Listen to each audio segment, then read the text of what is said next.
Why, hello, and welcome to the Theology Pugcast. It's great to have you here for this episode. I'm C.R. Wiley. I'm a pastor, and I serve a church in the Pacific Northwest, and that's why I'm wearing an Oregon Ducks hat, even though I'm in Connecticut. Now, just so you know, no one in my church likes the Oregon Ducks. The only reason I'm doing this is to irritate my people. So take that, folks back in the Pacific Northwest. Anyway, having fun. That's enough of that. I'll take the hat off. Anyway, I've written a number of things. I'm currently working on a children's picture book called Daisy, and so that's really occupying a lot of my time. But I'm best known for a book called The Household of the War for the Cosmos. I almost forgot the title of my own book. But anyway, there it is. Why don't we kick it over to you, Tom?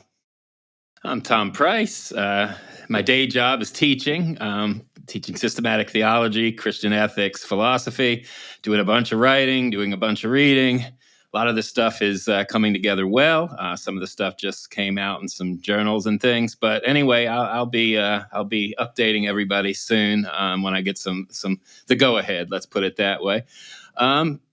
Other than that, just trying to take a little relaxation before I start teaching next week, which has been anything but relaxing. But hopefully, I'll have a day or two. Right. Well, if you have any links to some of the articles that you've published, we could put them in the show notes for folks. That'd be great for them to know about. Perfect. Anyway, it's your day, Glenn. Why don't you introduce yourself and then the subject of the day? I'm Glenn Sunshine. I'm a senior fellow at the Colson Center for Christian Worldview, a ministry associate, and increasingly curriculum development guy for Reflections Ministries, and freelance writer, teacher, etc., and a retired history professor. And in fact, the retired history professor is kind of the important point at the moment, because we're going to be looking back at some history today and just see where it goes. When you look at the way medieval history is portrayed, when you take a sort of big look at it, one of the things that you're going to hear about is what's called the Golden Age of Islam. And a lot of the discussion of this so-called Golden Age really focuses on the Iberian Peninsula. Andalusia, as it was known in the Islamic world, Al-Andalus, or we would say Spain, Portugal. Now, the history there is the people who occupied Spain before the Muslims crossed the Straits of Gibraltar were the Visigoths. And the Visigothic kingdom had an unusual system for succession. There wasn't one. And what that means is that whenever a king died, or more likely was assassinated, there'd be a civil war to determine who the next king would be. And this happens over and over again, so much so that political assassination was known in the period as the Visigothic disease. Well, in 711, they were in one of these cycles of civil war, and someone got the bright idea of inviting the Muslims across from North Africa to help him take the throne. Instead, what happened is that within a year, the entire Iberian Peninsula, pretty much, with only a small part in the north, was under the control of the Muslims. From there, they pushed into France. In 732, they were within a couple hundred miles of Paris before they started being pushed back. They were pushed back across the Pyrenees. Charlemagne crossed the Pyrenees and established a buffer area there known as the Spanish March. And then from there, there'd be this process that would only be completed in 1492 called the Reconquista, which is the reconquest of Spain by Christians. In between those two, you have this period in which in Muslim Spain, you see a flourishing of philosophy, of medicine, of mathematics, on and on, all of these different things. Also of music, the arts, architecture. And it really is a very, very impressive period. At a time when a lot of Europe was nowhere near at this level of sophistication and development. So let's talk about how they got there. what was it that contributed to this golden age? And then we're going to go from there to what effect does this have on the rest of Europe? Okay. When Islam expanded during the 600s and into the 700s, actually even into the 800s, one of the things that happened is they conquered territories where there was a significant Christian and Jewish population. And as they developed this enormous empire, they realized they needed educated people to run it. But the problem was most Arabs were illiterate. And so they ended up taking in Christian and Jewish scholars and putting them into important positions within the caliphate, including in some cases viziers, sort of the prime minister. Another thing, though, that they did is that they paid Christian, usually Christian, sometimes Jewish scholars to translate Greek works from Greek into Arabic. In some cases, it went from Greek to Syriac to Arabic. But it's through this that the Arabs learned Greek medicine, for example, which had been lost in the West. And it's one of the reasons why Islamic medicine was considered superior to Western medicine, is because they knew what Greeks like Galen had written and Western Europeans didn't. But they also got a lot of philosophy. And in particular, they were really heavily influenced by Aristotle. And now, there were a lot of works of Aristotle that had been lost in the Latin world that were still preserved in the Greek world. These got translated into Arabic, and they formed the foundation for a lot of Muslim philosophy, Arabic philosophy, as you're moving into this golden age. Okay, so the key foundation for the intellectual developments that occur in the golden age of Islam came about because of Christians who were translating the works into Arabic.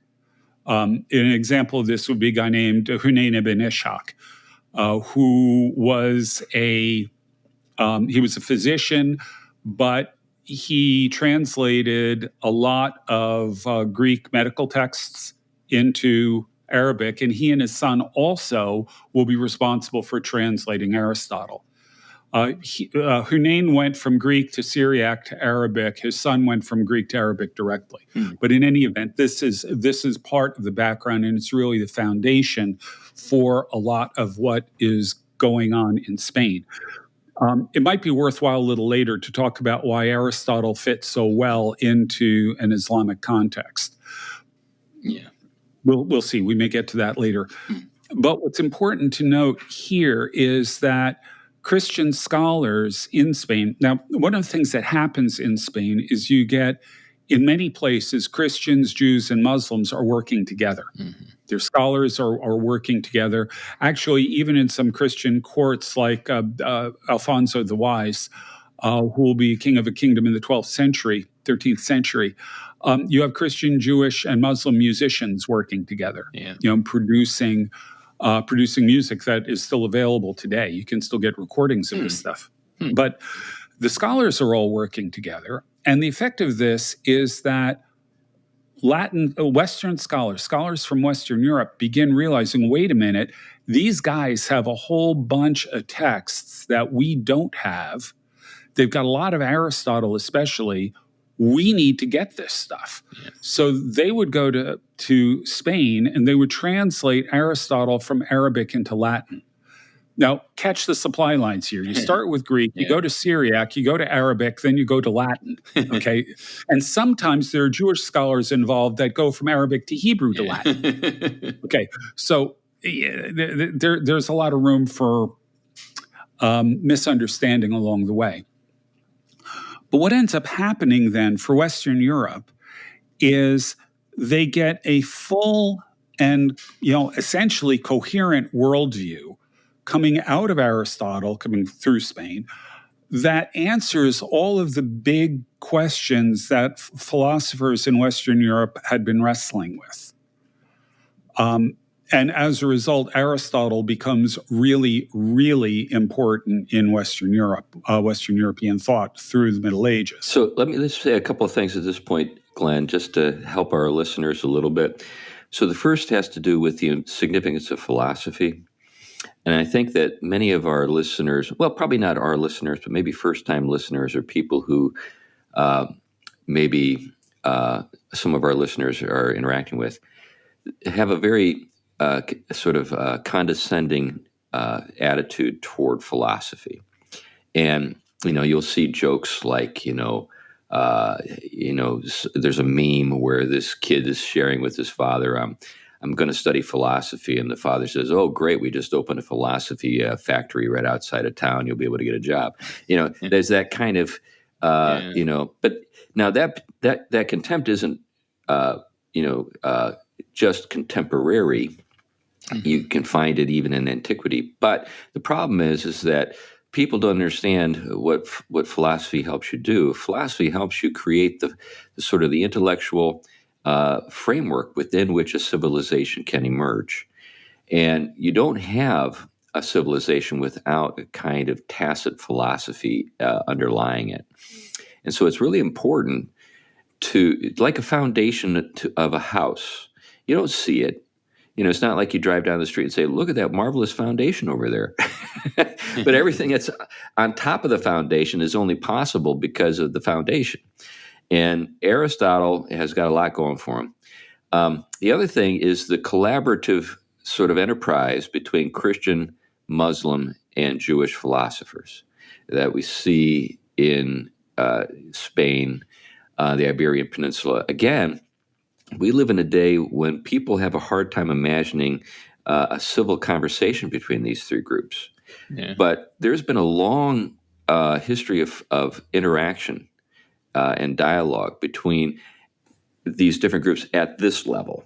Maybe not at the political level, maybe not at the social level, but at this level, there's been a long conversation that and each group kind of knows where the other group stands.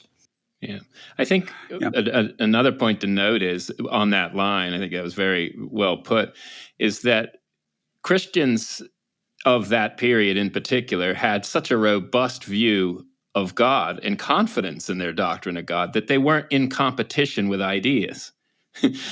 That's the thing, is we now have a very competitive notion of other ideas, even other religions. Christians didn't understand the Christian God to be in competition with these. They understood these to have some echo of truth, but distorted by the fall. And so the illuminative task of theology was to engage it and do therapy, that good philosophy is good therapy on those, so that they could see the fuller light. It wasn't the same. There are always passions involved, and there could be intellectual battles that broke out, but on the whole, they were working with a very different disposition than the way so we are. Here's an interesting wrinkle. Jewish Aristotelians would have a lot in common with Muslim and Christian Aristotelians against the voluntarist of each group.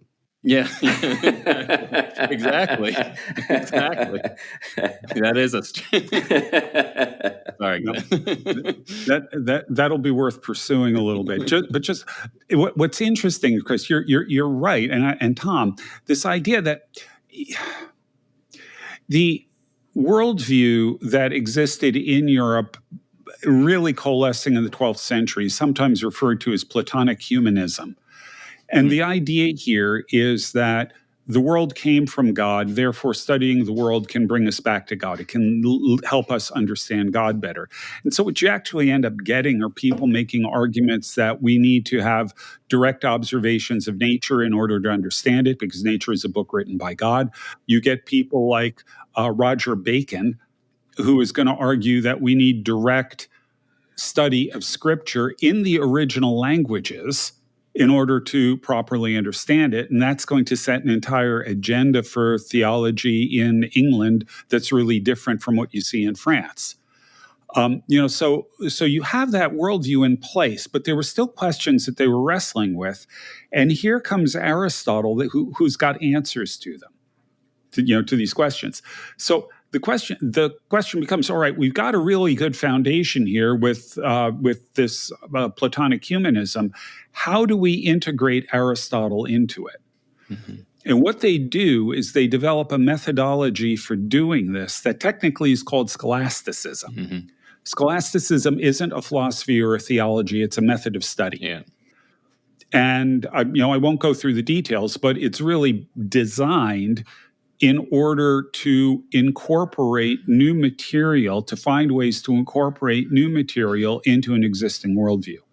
So they've got this Platonic humanist foundation, which has, as Tom said, a robust view of God. How do you then bring Aristotle into this? How do we integrate him? And that's what the entire actually scholastic approach, methodology of study, that's exactly what it was designed to do. So the new Aristotle is really going to shape the way education occurs in Europe, not just in terms of content, but in terms of methodology. Now, there did arise problems with Aristotle, or for that matter, Plato. Yeah. What do you do with the fact that Plato says that the universe is eternal? Yeah. Or Aristotle does functionally as well. Yeah. He gets there from a different direction, but both of them argue for an eternal universe. How do you deal with that? And this brings up the question of the relationship between philosophy and theology. There will be people who will propose an idea called double truth. Yeah. Double truth says that something can be true philosophically. In other words, by unaided human reason, you can reach logical and consistent and legitimate conclusions that are different from the conclusions you reach with revelation and theology. So you've got truth. You've got things that are true philosophically and false theologically. Things that are true theologically but false philosophically. This is an idea that's at least proposed, although it's not clear that anybody ever actually believed it. It was a way of trying to solve that problem of the tension between philosophy and theology. Yeah, this brings up the idea that people in the past were literalistic and didn't have the sophistication that we possess today to think about the world in kind of models or use models to try to consider it.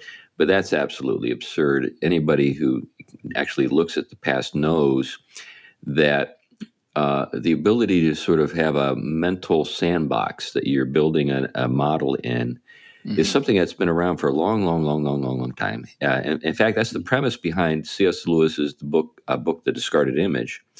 What he's getting at is that we had an image of the cosmos that we have discarded, but that image was intended to be a model of the cosmos. And when new information came in, we realized that new information couldn't be reconciled with the old model, and we've got another model today. But right now, it's just a model. In other words, we have a mental model of the universe. That doesn't mean that we have it all right. And the arrogance of the modern, and this is, of course, where Lewis is great again. And when he gets at chronological snobbery, we don't know what we don't know. There could be a discovery tomorrow that just changes everything, and that we have to kind of like work with. But that's what happened. So they had a model of the universe, but also, this is the way it works with all these different things. They would look at models. If you read Aristotle's Politics or, Plato, and they're looking at different forms of government, ways of thinking about things, and they're kind of holding them up and looking at them from different angles and considering them. They were pretty sharp people. They weren't idiots. Well, no, I think in many cases they were our superior. No offense, I do, and I mean, you can see it. I'll give you an example. It just even maybe the profundity of the mindset of just let's put it this way. Let's just take Scripture on its surface, if you can. I mean, what do you have going on in Scripture when they say, for example, this event that you are encountering right now, or this text that you're reading, or this message that I'm revealing to you? It is traceable. To justify it is not merely to encounter it, though that is the step into it, but it's actually to encounter something that has a chain. It's connected to a chain that goes beyond merely the material causal to some point of origin that is ontologically, fundamentally, that first truth beyond which you cannot get behind, right? All of these systems were reaching for something like that philosophically, even though they didn't have a biblical historical text in front of them, revealing that in a fuller and more intimate way that we get in Christianity. But Christianity doesn't jump into a world that its message is so fundamentally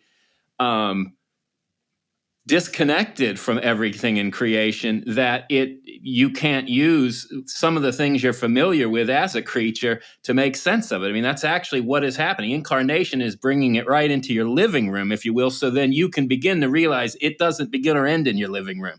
It has and so the philosophical, like Plato, especially with the ability to move into the spiritual as primal and the material is sort of a secondary, and that there is a first good, a summum bonum, or an ultimate source, and then the traditions that grow from that. And Aristotle, to notice the way in which this material world and its causes are connected to that, gave the church, and still gives the church, probably the richest web in order to unpack its content for us creatures who are in that world that our philosophies try to make sense of. So I think that when we realize what theologians were doing, and you look at it, the profundity, and also oftentimes their humility to actually see what they're grappling with, to stand arrogantly and think, just because, Van Til came today and had to say something, somehow that undermines and writes off everything else, I think is just, I don't know. I think it's delusional. Well, I'll add to that. One of the really big effects of Aristotle is the centrality of dialectic in medieval education in most of Europe, not so much Italy, but elsewhere. And the reason for that is, dialectic is one of the branches of the liberal arts that deals with what we would describe essentially as logic. The root of dialectic is the word dialogue. So it's logic that is worked out in discussion, in dialogues. So you'll see frequently, scholastic writers will write things, or early scholastics especially, will write things as dialogues. That is you work through the logic that way. And now Aristotle was really useful because Aristotle's logic, his works on logic, then provide them with the tools that they need to do the logical analyses to integrate Aristotle into their existing worldview. And interestingly enough, they don't only use logic, they're also going to develop very sophisticated linguistic theories. When I was studying this stuff in grad school, I was a linguistics major as an undergrad. And when Professor Courtney, my medieval intellectual history professor, was going through this stuff and how they were doing it, I was recognizing cutting-edge theories from the 1960s that were being used by theologians in the 1200s. Well, they were essentially the same thing. Yeah. These guys were really, really sophisticated, and frankly, if you could have a debate that centered around logic alone, a medieval would run rings around almost anybody except a specialist logician in a philosophy department today. They were that good at it. Yeah. So. Yeah. Now, one of the things that I know you want to get into, Glenn, is kind of the myth of the golden age of Islam. And let me just present a thought, and if it kind of fits with what you're talking about, great. You can run with it. If not, refute me, whatever.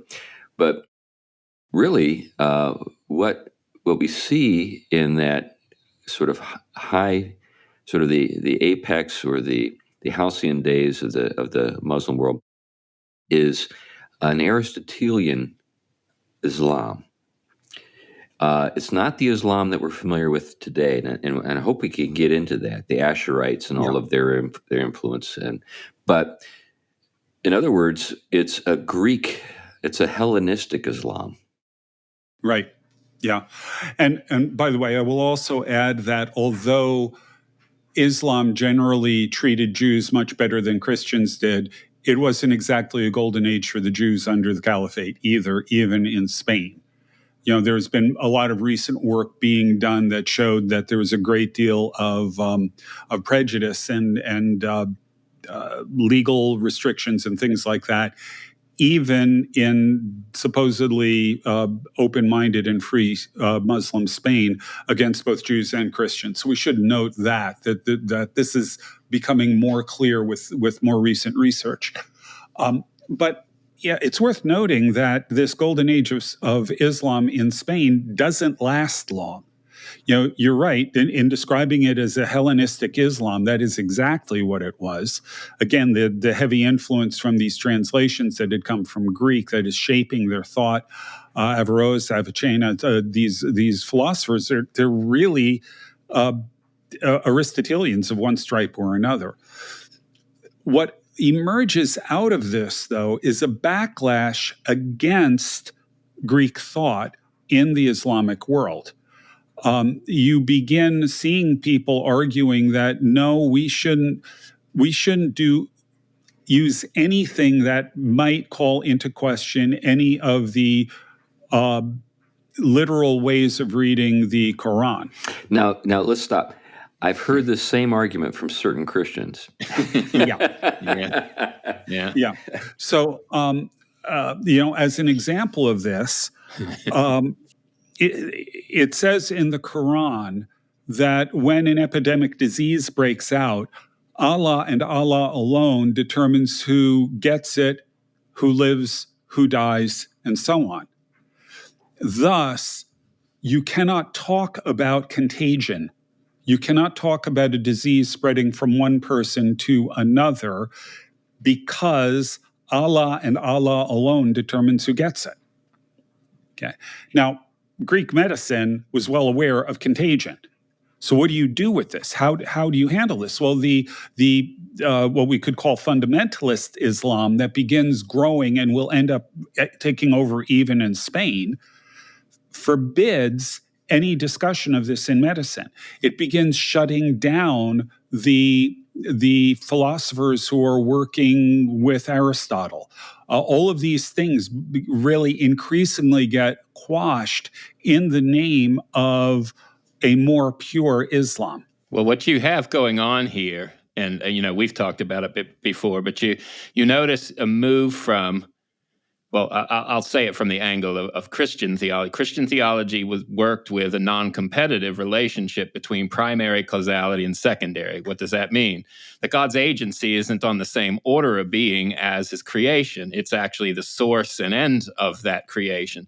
So anything that happens within the creation is also attributed both to the creator as its sovereign creator and orienter towards his designed ends, but is also the unfolding of that creaturely reality on its own order of being. In this case, you have a similar case in which Islam is bringing the divine will into a competition with the created order and its causality. And therefore, if you attribute something happening in the natural or creaturely, it therefore can't be caused also by the creator and oriented by the creator. Yeah, let me read something that underscores that. This is from The Closing of the Muslim Mind by Robert Riley, which is a great book if you want to explore the legacy of Islam philosophically and how this very thing we're talking about occurred, where there's this transition from a sophisticated sort of Hellenistic Islam to a kind of know-nothing fundamentalism. But by the way, this is why we don't need to worry about technological developments coming out of the Muslim world. That basically, if you try to study secondary causality, you're a heretic in the world of Islam today. But the Asherites, this is from that book. This is from The Closing of the Muslim Mind. The third chapter is the metaphysics of the will, and so here's something that is found in that chapter. In Islam and Science, Pervez Hudhoy, I think that's how it's pronounced, a physicist at Islamabad University, writes of the Asherites, quote, even a speeding arrow may or may not reach its destination, they said, because at each moment along its path, God destroys the world and then creates it afresh at the next moment. Where the arrow will be at the next moment given that it at a particular spot at an earlier moment cannot be predicted because it is God alone who knows how the world is to be recreated. So basically, what this means is that you don't study the world, as you mentioned, Glenn. That's impious. Yeah. That's a demonstration that you don't believe in Allah and his absolute freedom to do whatever he pleases at any given second. Yeah, and that's the key here. They have a radically voluntaristic, I suppose, view of Allah, which says that Allah can do whatever Allah wants to do at any particular point in time. And in a lot of ways, everything that happens on the basis of the arbitrary will of Allah. They actually argued that trying to define the natural laws was apostasy because it threatened Allah's freedom. That's right. Allah is very insecure. It's very interesting because, and again, I'm not. This may be where you're going, but this spills, of course, over into the Christian world from this time, and this becomes voluntarism. It has impacted the Reformed world too, and Protestant world. It's impacted all of Christianity in some way. But I noted even in my studies with Barth, one of the worries was his move to hold both to the priority of the divine will, even his way of articulating his doctrine of God is almost that God chooses throughout all eternity to be Trinity. I mean, you can see where the problems start to happen in this, to make to make choice, make the essence of God basically free only if it doesn't have a nature guiding the will.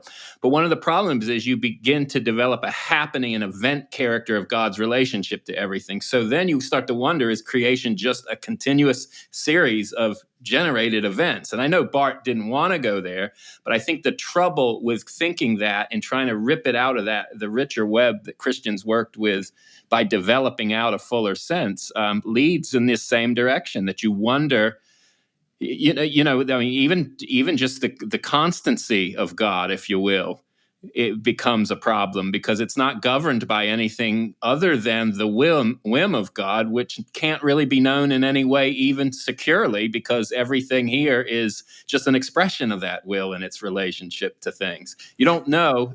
You can say God has been constant, but you don't know that God's going to continue to be constant in any way. Yeah, this brings up an interesting wrinkle to think. So, like when we think about nominalism in the Christian world, the Franciscans come to mind. We think about William of Ockham and John Duns Scotus, but also Roger Bacon. But what we have with Bacon is not this. So I think the Christian version, so it works its way into Christianity in a different way. I mean, the Christian appropriation of voluntarism has its own character, but what it trends to is atheism. Now, actually, before we get there, Chris, a couple of points that I think are worth noting here. One of them actually has to do, I simply have to bring this up. It's plague. You're the plague doctor. Hopefully we're not in for another one. One of my favorite topics. When the Black Death hit in the middle of the 14th century, they asked the theologians at the University of Paris what is going on. Now, the theologians, what we call science was considered natural theology. Then it was a branch of, it was one of the things that theologians studied. So they went with the best medical theories they had, which were the Greek medical theories. And they argued that plague was caused by astrological causes. There was a conjunction of Saturn, Mars, and Jupiter, if I remember right, that caused a poisonous miasma to rise up from the earth, and that's what was causing plague.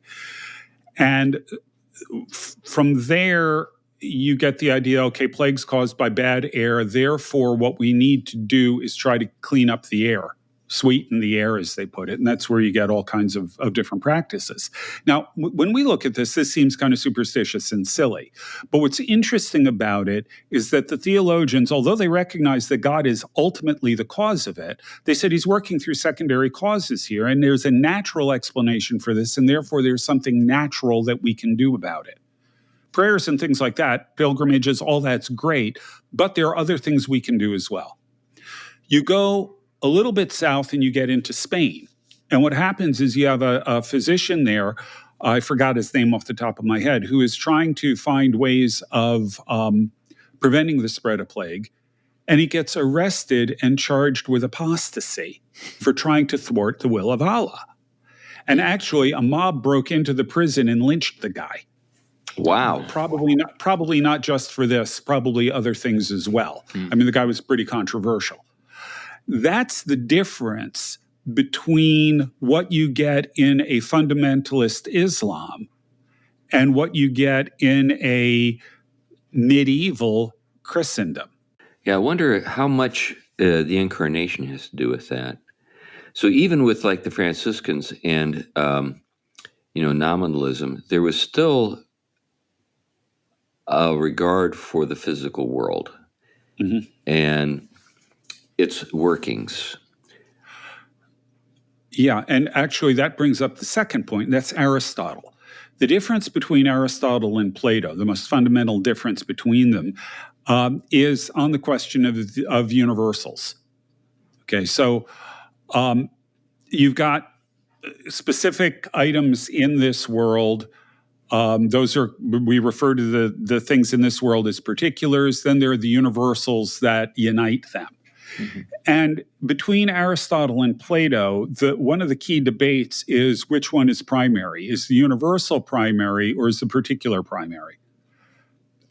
Plato says the universal is primary and the particulars are what they are because they're derived from the universal.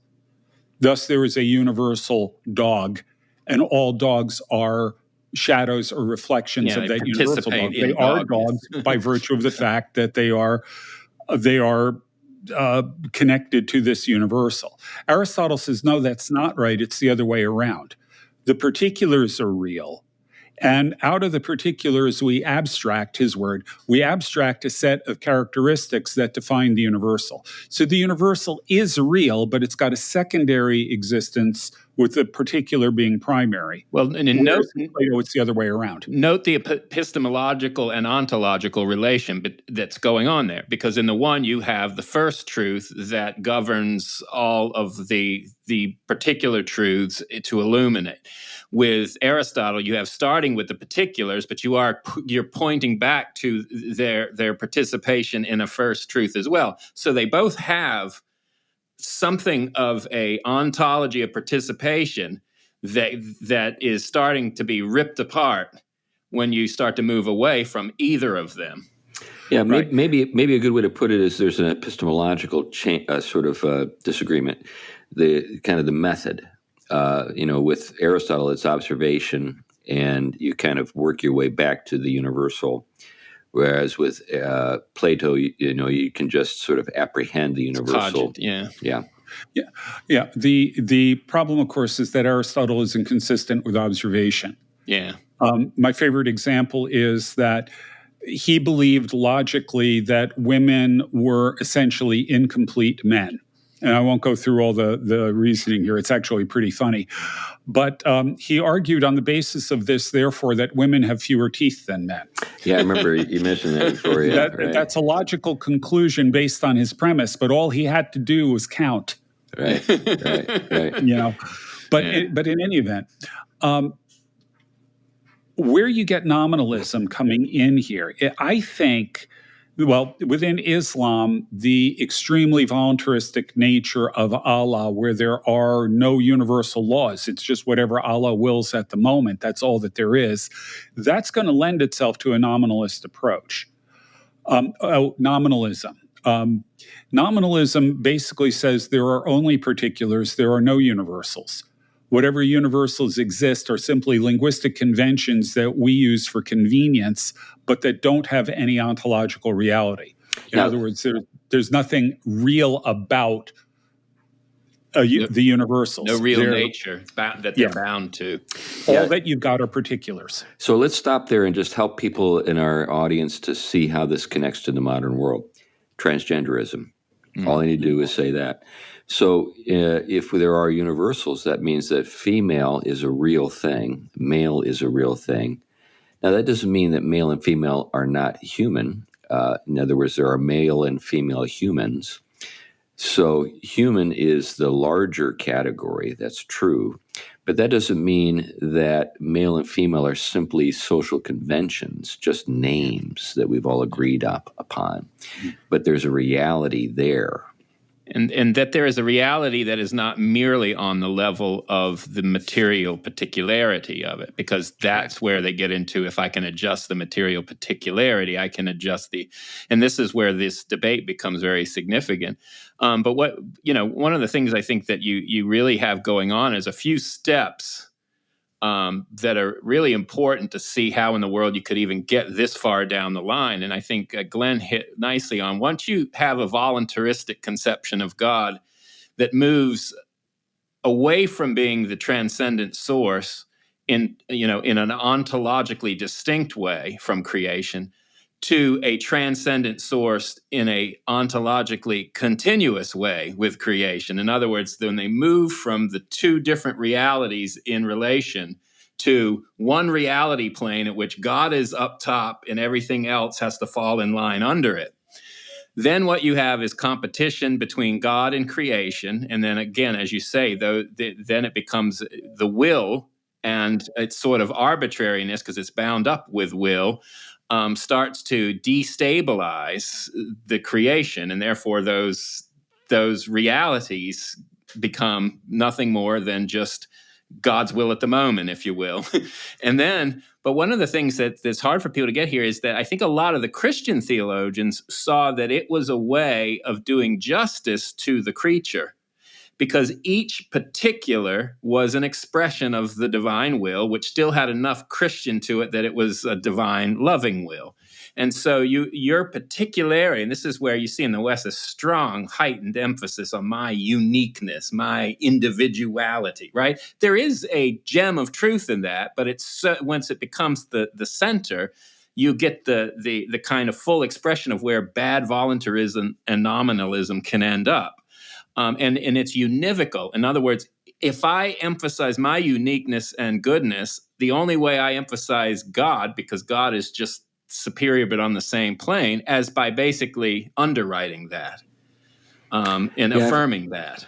God made me this way. Yeah. And so you really see... Go ahead.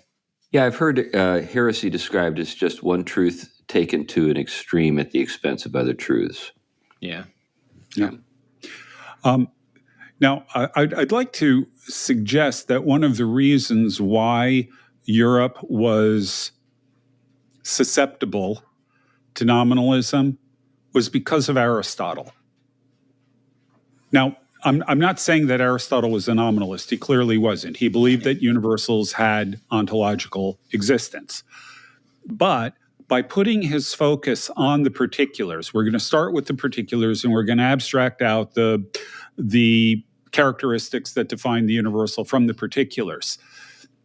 By putting the focus there, it was pretty easy for you to take the next step and say, therefore, the universal is simply a mental construct that we have put together by looking at a whole bunch of things that seem similar and then defining this universal out of that. It doesn't have any reality. It is just something that's in our minds that we use as a convenience for thinking and organizing things. Yeah. Aristotle, I've got to repeat, he was not a nominalist, but I think that the strongly Aristotelian bent that European intellectual life took in this period contributed to the rise of nominalism in Europe, and along with that, well, it just made them more susceptible to it. Yeah. Now, again, nominalism isn't going to be the dominant form of thought in Europe. It's going to take a while before that really sinks in.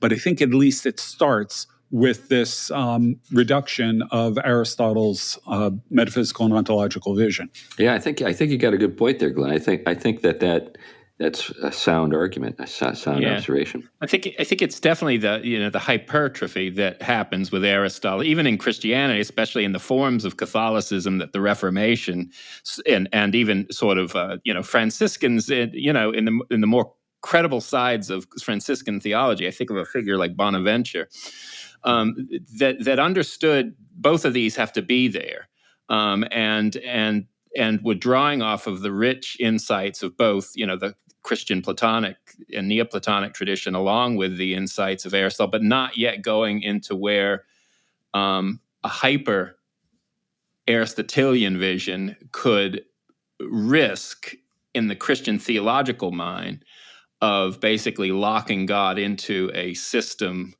of natures that really began to squeeze God out, almost as if you could comprehensively get a hold of reality just by unpacking its, the level of secondary causality. This comes much later, but there were obviously episodes of that Christians were reacting to when they went in the direction of a kind of voluntarism to address. Yeah, I think it's worth noting that Martin Luther was an Augustinian monk. This is something that G.K. Chesterton notes in his book, The Damocks, which is, his biography of Thomas Aquinas, who is, the doctor who referred to Aristotle as the philosopher. Mm-hmm. There's an attempt to recover kind of the earlier way of thinking that was eclipsed by the Aristotelian triumph, but it got mingled up with nominalism for weird reasons. And anyway, it is worth noting that Luther studied nominalist theology. He worked with the writings of Gabriel Biel, who's a German. Yeah. The Franciscans in Germany were really the center of nominalism in a lot of ways. You do get William of Ockham from England, but really it's centered in Germany. And what's interesting is Stephen Osment did a great study on this, and I believe it's in a book called Homo Viator. Osment notes, and I'm going to oversimplify things here a bit because, well, you got to get into things like different forms of grace and merit and all of that. But if you bottom line it, the difference between the nominalist and what was known as the realist approach to salvation in the Catholic Church is in the realist version, like what you get with Aquinas, it starts with grace that is given to you in baptism. You are then going to cooperate with that grace and thereby get more grace, and you cooperate with that, and you get more grace, and so on. And at the end, you get salvation as a reward for all of this. So it begins with God's initiative in baptism, but it continues with a synergistic work of the individual with God's grace, working back and forth. And that comes through the sacraments and a variety of means like that. In the nominalist view, it begins with you making moral effort, voluntarism. Yeah. You make the moral effort. God rewards that with grace. You then cooperate with grace. You get more grace and so on.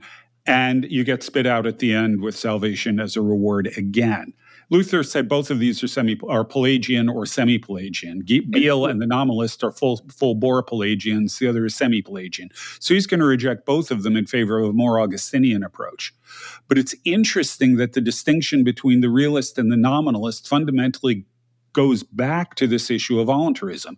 It is your action that starts the process to the nominalist, whereas it's God's action that starts it to the realist. Yeah, well, and it's also interesting. I mean, I think I know enough Thomists to argue that even Luther in that period of time were addressing something something that did arise in Catholicism. But if they would argue for a more Augustinian view of Aquinas, for that everything that is done on the nature of human cooperation is itself a grace too. It's the inclusion of the human within as a reality within, an agent within, but not a meriting agent. This is why nominalism becomes a big issue, because it becomes something you muster up by your own will. Now, we've been debating, Catholics with that for a long time, and I don't think we're going to shed too much new light on it, whether that's the case or not. But I think, to be fair, they understood that level of secondary causes, the place where human beings cooperate, as a grace, not as a again, it started to move in the direction of a kind of merit-founded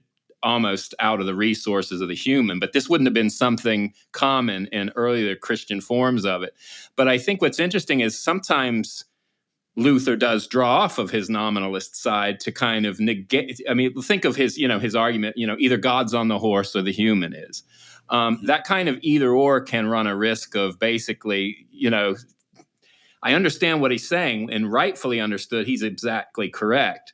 But I think some people have read that to be that he's almost arguing it's either all divine agency and there's nothing there that is responding other than just something that is, just a creaturely continuous shaping by the creator, in which there isn't really a creature there. So the worry was always, did you get rid of the creature? And I think this is why the Reformed tradition, of course, had such a strong emphasis on the humanos, right? On the human and the creature, but as always, a participant in creation as a grace. So it's interesting how they've tried to deal with the complexities that these issues have brought about.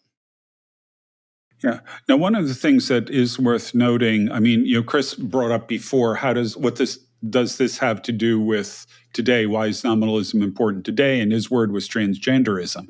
But I think that the nominalist impulse, I am not entirely sure how much of a connection there is between early modern nominalism and medieval nominalism. I am not clear on the connection between the two. It may be there through the English Franciscans ultimately influencing someone like Francis Bacon, different from Roger Bacon, different guy. But there may be a way in which that happens, but I have not yet seen that traced out. But one way or another, it's clear that when you're getting into the early modern period, 16th, 17th century, you're beginning to see a growing nominalism in Western thought more generally, particularly surrounding areas of science and so on. And that's going to have huge repercussions in all kinds of areas in terms of shaping our cultural imagination. Yeah, it's interesting. Michael Gillespies' work on the passage to modernity, and who really attributes it to theology in particular. And one of the things that he I don't think is his passage to modernity, but anyway, it covers the kind of the move from the nominalist issues to the modern world. And one of the things he notes is what happens as a result of these issues isn't, like you said, a direct line you can point to nominalism, voluntarism, but there is a shift, like you said, in the social imagination that begins to develop. And the way he puts it, and this is a little bit, technical, but it's a shift from ontological distinctions, which the older, different, God as being itself and others as creatures of that being, to ontic divisions. Ontic have to do with the different beings within the reality. And so God doesn't become the ontological source so much anymore as one ontic figure within a competition of different ontic figures. So the competition at first is a debate in the West in between whether it's God or humanity who has the privileged place of honor in unpacking reality and life. Well, that was kind of the humanist versus the Reformation, if you will. Well, then you get a shift as they move away from that to the nature replacing God as the ontic reality. And then it becomes which type. And then he begins to separate sort of the Cartesian line that deals with a kind of human being that through their rational natures, will, understood predominantly as will, if you will. And then the kind of line of Hobbes, where you have kind of a materialist emphasis. And so he begins to trace these different orientations that are dominant in the West, Cartesian versus Hobbes and the like, from those changes in nominalism. But it then becomes sort of a fight over which ontic reality is going to divide, to win out. And that's how he gets to this particular stage. It's an interesting take anyway. So something I'd like to introduce here as we come kind of into the end of the show is that there's what you're getting at, Glenn and Tom, is when we get to the modern era, there's an intellectual atmosphere out of which different things appear or come into being. all sorts of, sort of things that would have been really impossible to imagine coming into being in the middle of the classical period. Say, for example, Kant's philosophy or Marxism or something like that.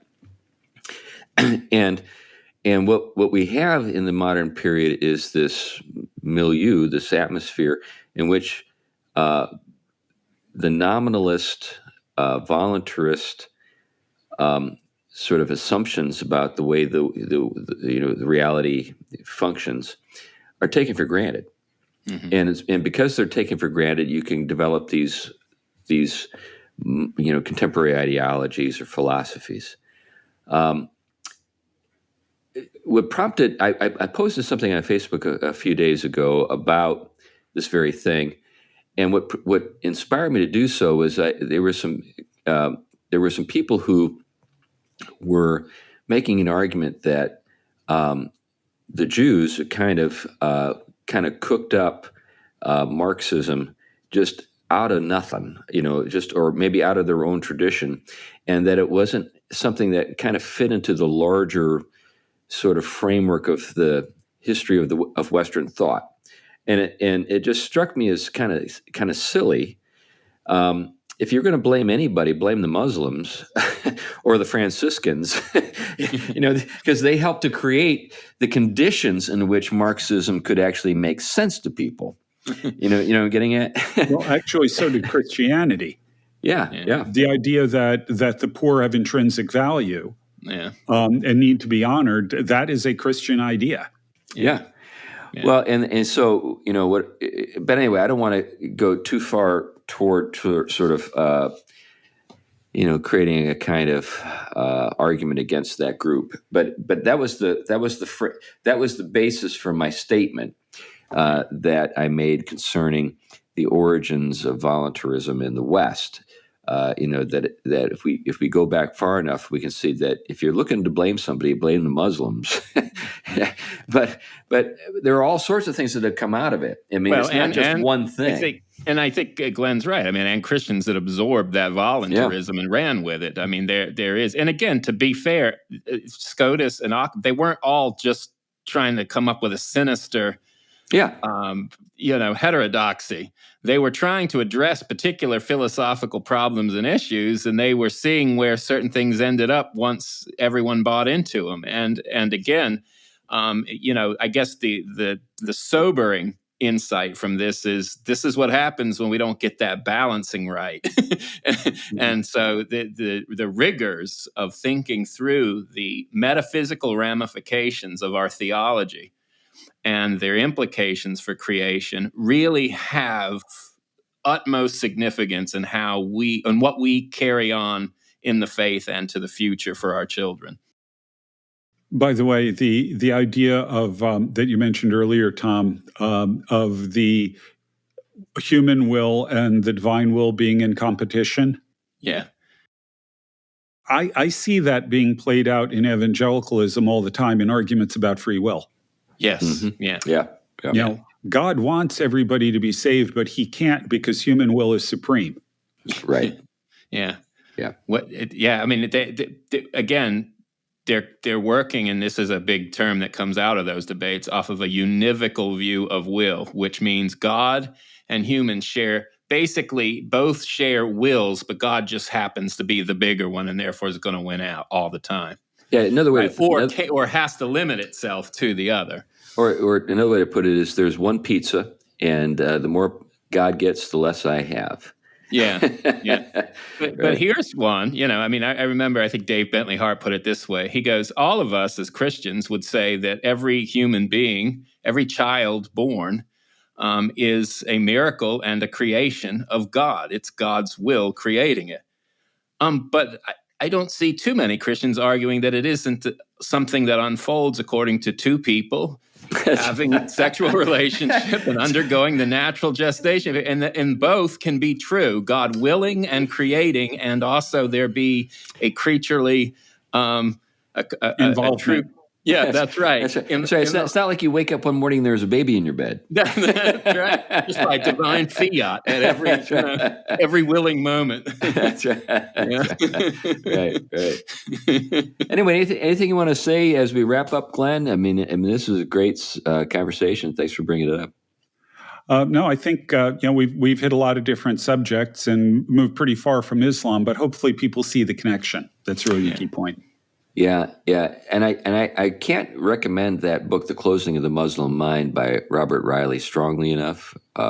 It really does a marvelous job of showing just what happened to the Muslim world and how they took the most sort of fruitful intellectual tradition and basically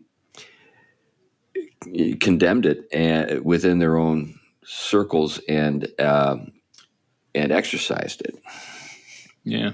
And I think that it is worth people that have an interest in that period reading figures like Averroes and Avicenna, and reading Maimonides of the Jewish, and reading Aquinas and the other figures that were interacting to see the rich way in which theological engagement can take place and still not lose one's commitment to your core Christian vision.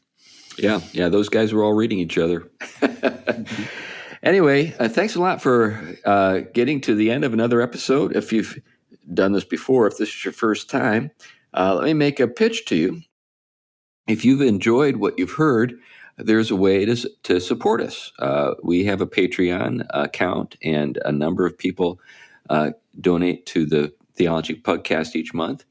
And if you'd like to learn more about what that is and how it works, there's a link in our show notes.